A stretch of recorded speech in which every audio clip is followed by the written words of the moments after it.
Brothers and sisters, I ended yesterday by saying that we need to pay attention when the Lord canonizes a saint through his church, when he raises up a saint for us to look at, to listen to their life, to listen to their words, to pay attention to the charism that they carry. We need to pay attention, especially when it's a bishop.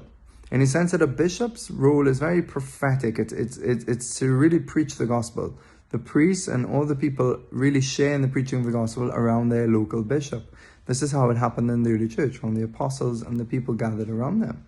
And so here we have a bishop who was elevated by God, whose devotion to the Eucharist was so intense and so real that we need to listen. And we need to listen to his witness. Our saint, Saint Manuel, he was born in 1877 on February 25th in Seville in Spain. And he grew up there at the age of 10. He wanted to enter a seminary, minor seminary. In those days, people could enter the seminary quite young and train. They would still go to school as normal and have normal education, but there would be an emphasis towards priesthood, preparing them by helping them to grow in the virtues necessary for priesthood and for Christian life. And so he applied without telling his parents. He was 10 years old, and later on he got accepted. And so eventually, much later on, he would even end up getting a doctorate in theology and in canon law. And in 1902, by Cardinal Spinola, who also became canonized later on, he became ordained a priest. And he was sent by this cardinal to this really remote parish in Spain, Palomares del Rio. And it was there that he really, on entrance to this church, is where he discovered his whole vocation within his vocation as a priest. So the unique call or preaching mission he would have, or just the unique charism God was given to him. And on the way there, he was being carried by this man who was bringing him to the parish, and they were traveling by donkey.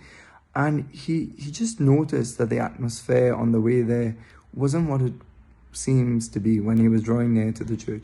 Normally when there would be a new parish priest coming in these times, there would be like a festival. There would be like lines of people out and children and to welcome the priest to the parish. And not so much because of him, because he's just a simple man, but it was a real deep sense for these people that they knew that it wasn't just a priest coming, it was Christ coming. That the priest would bring them Jesus Christ in the Mass and in the sacraments. That the priest would allow them to have this unique contact with Christ. And so there was no one. He got into the church, and when he got into the church, he was shocked. It was abandoned.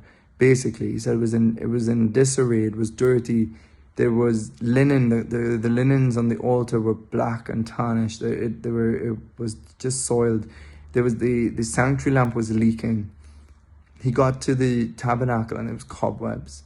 And so he felt totally a bit disillusioned or a bit, probably he had imagined all these people coming with great devotion and that it was going to be wonderful. And he found himself in an abandoned church.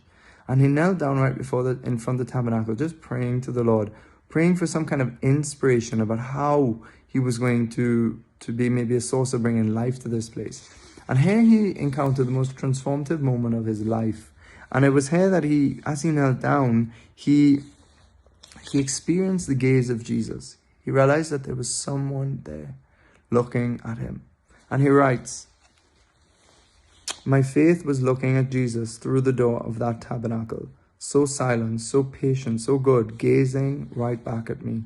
His gaze was telling me much and asking me for more. It was a gaze in which all the sadness of the Gospels was reflected. The sadness of no room in the inn. The sadness of those words, 'Do you also want to leave me?' The sadness of poor Lazarus, begging for crumbs from the rich man's table. The sadness of the betrayal of Judas, the denial of Peter, of the soldier's slap, of the spittle in the praetorium, and the abandonment of all. All of this sadness was there in that tabernacle, oppressing and crushing the sweet heart of Jesus, drawing bitter tears from his eyes. Blessed tears from those eyes. The gaze of Jesus in that tabernacle was a gaze that pierced the soul, and one could never forget it. So it was this gaze that transformed him. and that he would get this call to call people around tabernacles, not to abandon Jesus, and to preach about Eucharistic adoration, that we have the Lord of all glory living in our midst. Where else will we want to go if we believe it? I was trying not to cry so as not to make Jesus even more sad. His gaze expressed the sorrow of one who loves. But who does not find anybody who wants to receive that love abandoned in this parish? For me, this turned out to be the starting point to see, understand, and feel what would consume the whole of my priestly ministry. On that afternoon, in that moment in which I was before the tabernacle, I saw that my priesthood would consist of a work of which I had never before dreamt.